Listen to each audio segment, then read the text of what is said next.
Olá a todos, vamos dar continuidade às apresentações dos resumos do terceiro simpósio de neuromodulação não invasiva, agora com um resumo intitulado Estimulação Transcraniana por corrente contínua em crianças e adolescentes com autismo, desfechos motores. Quem vai apresentar é a Mariana Lessa. Fique à vontade, Mariana, a palavra está com você. Obrigada. Então, o transtorno do espectro do autismo é uma complexa alteração no neurodesenvolvimento de início precoce e ele é caracterizado por alterações na comunicação social, em domínios comportamentais, incluindo comportamentos repetitivos, estereotipados, interesses restritos, e ele é bastante complexo do ponto de vista sintomatológico. Os pacientes com autismo, eles apresentam cursos clínicos bastante heterogêneos, o que torna o seu tratamento bastante desafiador. E, por isso, novas ferramentas vêm sendo buscadas, para tratar o autismo, e entre elas a neuromodulação e a estimulação transcraniana. Nosso objetivo foi, então, verificar se a aplicação da estimulação transcraniana por corrente contínua anódica no córtex pré-frontal dorsolateral esquerdo, associada à estimulação de habilidades cognitivas e estímulos sensoriais, poderiam melhorar respostas motoras no autismo. Nós realizamos um ensaio clínico controlado, randomizado, cruzado duplo cego, que foi aprovado pelo Comitê de Ética da Unifesp. Nossos critérios de inclusão foram crianças e adolescentes com diagnóstico de autismo, que tivessem entre 6 e 12 anos, que realizassem tratamento comportamental e ou medicamentoso, e inseridas no ambiente escolar, e que tivessem um grau de compreensão e colaboração compatíveis com a realização das atividades propostas. Foram excluídas crianças com outros transtornos psiquiátricos ou tivessem algum comprometimento motor que pudesse comprometer a realização das atividades da avaliação motora. A gente realizou, então, 10 sessões da estimulação anódica de 1 mA sobre o córtex pré-frontal dorsolateral esquerdo por 20 minutos. O cátodo foi posicionado no músculo deltoide direito e a gente fez, durante a estimulação, tarefas e jogos de atenção, de memória e alguns estímulos sensoriais. O tipo de estimulação, ativa ou chã, foi feita respeitando a distribuição aleatória dos participantes. Então, antes da intervenção, cada criança pegava um envelope selado que continha a informação em qual grupo ela seria alocada. O aparelho que a gente utilizou tinha uma rampa de subida de 30 segundos e, no caso do grupo chã, após os 30 segundos, o aparelho era desligado, mas toda a montagem foi respeitada. E o avaliador também era cego em relação ao tipo de intervenção que o participante estava realizando.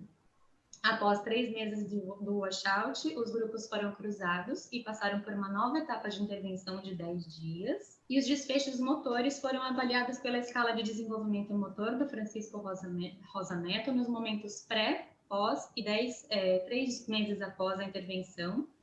E essa escala avalia motricidade fina, motricidade global, equilíbrio, esquema corporal, organização espacial e temporal. E a idade motora geral ela é calculada pela somatória dessas áreas avaliadas, expressa em meses, e dividida por 6. Cada tarefa ela é realizada de acordo com a faixa etária da criança e conforme ela vai concluindo a tarefa, ela vai avançando. 18 crianças e adolescentes, sendo 14 do sexo masculino e 4 do sexo feminino, com uma idade média de 8,7 anos, foram incluídas então no nosso estudo.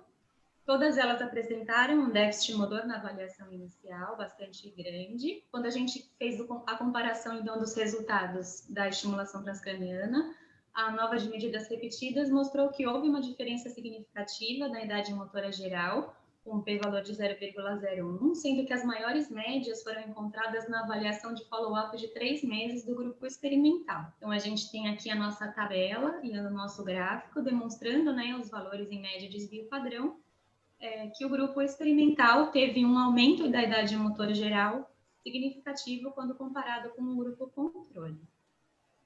Esse aumento da idade motora geral demonstra que houve uma melhora do perfil motor da criança. Embora elas não tenham normalizado o desempenho motor, elas se aproximaram mais do que era esperado pela sua idade cronológica em questão do desempenho motor.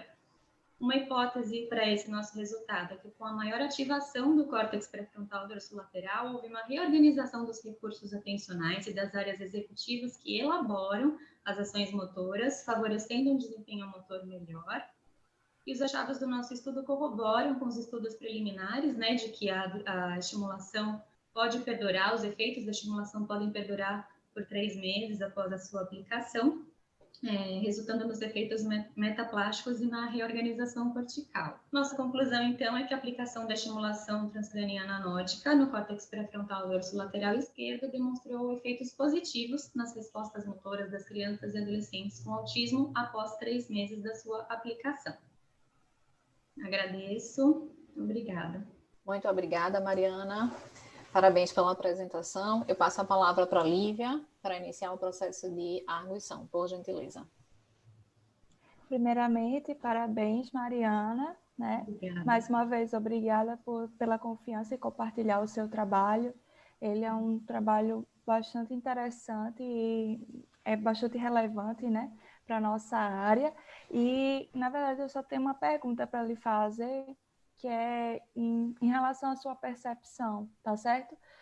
Uma vez que você identificou, né, que esse período de washout foi de 3 meses e que vocês começaram a observar os efeitos da estimulação justamente nesse período de follow-up de 3 meses, você acha que isso pode ter influenciado seus resultados?